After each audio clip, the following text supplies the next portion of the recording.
Dubai से कह दे कि बाकायदा तौर पे इसका आगाज हो गया है।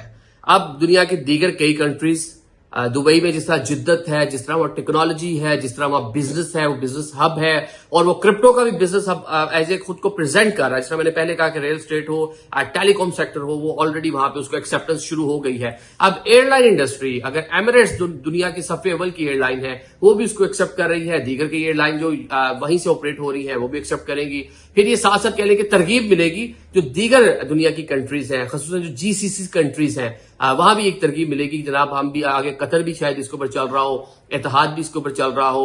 और जब तरक्की की जिद्दत की बात आती है तो एमबीएस को, मोहम्मद बिन सलमान को कुछ भी ऐसा नजर आता है तो फुल तौर पे वो भी एक्सेप्टेंस की बात करते हैं। तो अब अगले कुछ टाइम में, कुछ सालों में आपको नजर आएगा कि दीगर जो जीसीसी कंट्रीज हैं वो भी इसको एक्सेप्ट करने की जानिब आगे बढ़ रही होगी। तो कह लें कि ये एक बड़ी खबर है कि digital.com और साथ में जो एमिरेट्स है, बाकायदा तौर पर उनके दरमियान मुआहदा हो चुका है। अब टिकट आप जो है वो बाय कर सकेंगे क्रिप्टो करेंसी के जरिए।